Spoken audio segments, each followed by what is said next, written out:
एक बार फिर से विवाद में घिर चुकी है सोनीपत के ओपी जिंदल यूनिवर्सिटी। मामला दरअसल छात्राओं से डेटिंग ऐप डाउनलोड कराने का है।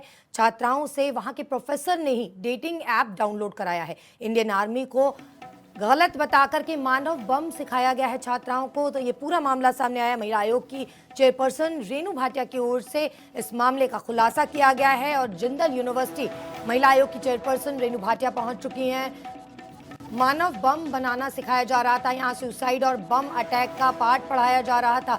डेटिंग साइट के माध्यम से लव जिहाद को बढ़ावा दिया जा रहा था। ये तमाम आरोप लगाए गए हैं इस यूनिवर्सिटी पे। विद्यार्थियों ने डिप्रेशन में जाने को लेकर महिला आयोग को शिकायत दी थी। यूनिवर्सिटी प्रबंधन को शिकायत करने पर भी कोई कार्रवाई नहीं की गई। विद्यार्थियों की प्राइवेसी डिग्निटी को भी एक्सपोज किया गया है। बड़ा मामला सामने आ रहा है। प्रोफेसर समीना दिलवाई को समन भेज दिया गया है। इस मामले को लेकर बता दें कि ये पूरा मामला यूनिवर्सिटी से जुड़ा हुआ है। महिला आयोग की चेयरपर्सन रेणु भाटिया जिंदल यूनिवर्सिटी पहुंची।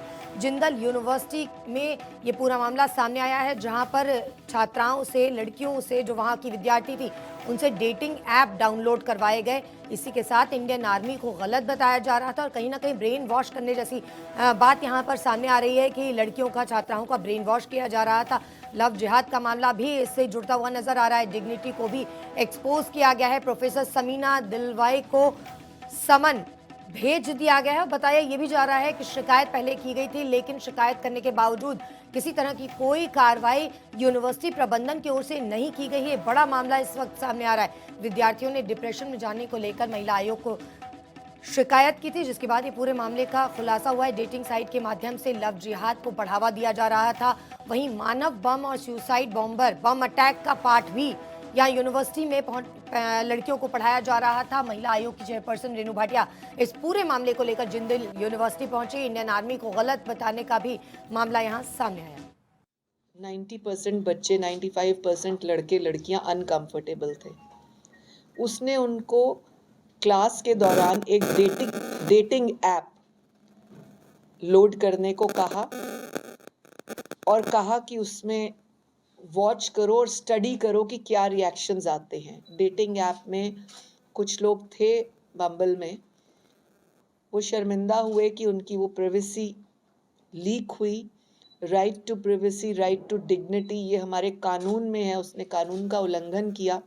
बच्चों की प्राइवेसी को बताते हुए कहा, जब बच्चों ने कुछ ने ऑब्जेक्ट किया कि हम अपनी ऐप नहीं बनाएंगे, तो समीना प्रोफेसर ने उनको कहा कि एक फेक अकाउंट बना लो। और उन्होंने कहा कि फेक अकाउंट में किसकी फोटो डालेंगे। तो उसने बड़ा हास्यप्रद बात है, मैं मीडिया से शेयर करना चाहूँगी, और जिसके बारे में है उनको भी इस बात का चिंतन करना चाहिए और सोचना चाहिए कि उनके प्रति क्या बनाया गया।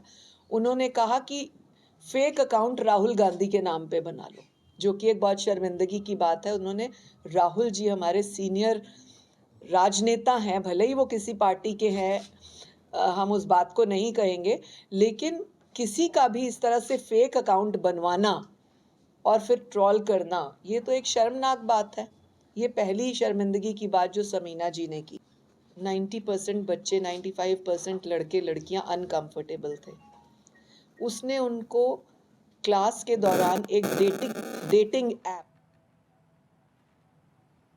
जिंदल यूनिवर्सिटी का ये पूरा मामला है। डेटिंग साइट के माध्यम से लव जिहाद को बढ़ावा दिया जा रहा था।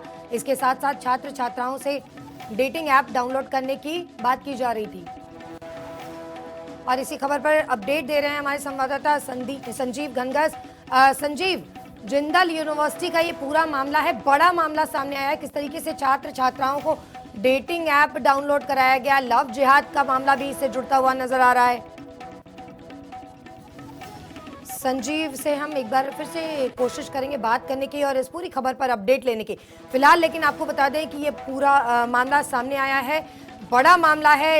यूनिवर्सिटी के अंदर छात्र छात्राओं के डिप्रेशन में जाने का भी मामला है और इसके बाद इस पूरे मामले का खुलासा हुआ है। मानव बम बनाने का यहाँ पर पाठ पढ़ाया जा रहा था, जबकि यूनिवर्सिटी में छात्र छात्राओं को शिक्षा दी जाती है। वहीं लव जिहाद का मामला भी यहाँ सामने आ रहा है। डेटिंग ऐप डाउनलोड किया जा रहा था। संजीव घनघस हमारे साथ जुड़ चुके हैं, रुक करते हैं संजीव का। संजीव, जिंदल यूनिवर्सिटी का ये बड़ा मामला किस तरह से सामने आया है और छात्र छात्राओं से क्या आपकी बात हो सकी है, क्या कहना है उनका?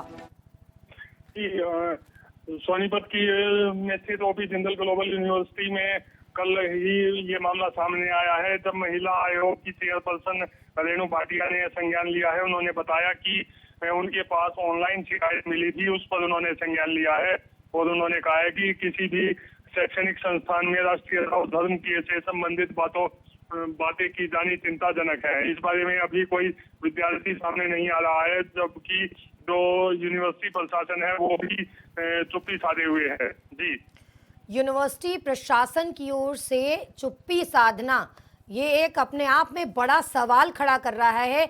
आप जिंदल यूनिवर्सिटी चला रहे हैं और यहाँ पर छात्र छात्राओं के साथ प्रोफेसर इस तरह की हरकत करते हैं और इस पूरे मामले में प्रशासन बिल्कुल चुप है, कुछ कहना नहीं चाहता है। जी संजीव, ये बड़ा मामला है और क्या इस पूरे मामले में अब तक पुलिस की ओर से कोई कार्रवाई की गई है? मामला पुलिस तक पहुंचा है? जी, अभी तक इस बारे में कोई पुख्ता जानकारी नहीं है कि मामला पुलिस तक पहुंचा है, क्योंकि कल जब महिला आयोग की चेयरपर्सन आई थी तभी यह मामला उजागर हुआ है और उन्होंने सिर्फ इतना कहा है कि इस तरह की गतिविधियां जो हो रही हैं वह बिल्कुल गलत है। इस बारे में पुलिस महानिदेशक को जांच के लिए पत्र लिखा जाएगा। जी, जांच के लिए पत्र लिखा जाएगा। महिला आयोग की चेयरपर्सन यहां पहुंचती हैं। मामला बेहद संगीन है, यहां तक कि बच्चों की जो छात्राएं हैं उनकी प्रिवेसी भी, यहां पर उनकी डिग्निटी को भी कहीं ना कहीं सवाल उठा है, उसको लेकर भी। और तमाम ऐसा बड़ा ये सवाल है जिसको लेकर के प्रशासन, जो यूनिवर्सिटी प्रशासन है, उसको कटघरे में खड़ा किया जा रहा है। लेकिन पूरा मामला अभी तक सामने आया है, लेकिन इस मामले में क्या कार्रवाई की जा रही है, पुलिस की ओर से क्या कार्रवाई की जा रही है, इस मामले को लेकर अभी सामने आना, खुलासा होना बाकी। बहुत शुक्रिया इस तमाम जानकारी के लिए। तो प्रोफेसर की ओर से छात्राओं से डेटिंग ऐप डाउनलोड कराया गया है, बम बनाने की विधि बताई जा रही थी, तमाम ऐसी बातें जो कि आपत्तिजनक है इस यूनिवर्सिटी के अंदर कराई जा रही थी। लेकिन इस पूरे मामले को लेकर के प्रशासन की ओर से कुछ भी नहीं कहा जा रहा है। वहीं अगर पुलिस की बात की जाए तो अब तक इस मामले में क्या कार्रवाई पुलिस ने की है वो भी अब सामने नहीं आ सका है अभी तक। और अब छात्राएं जो यहाँ यूनिवर्सिटी में पढ़ रही हैं वो भी अब तक सामने इस मामले को लेकर नहीं आई।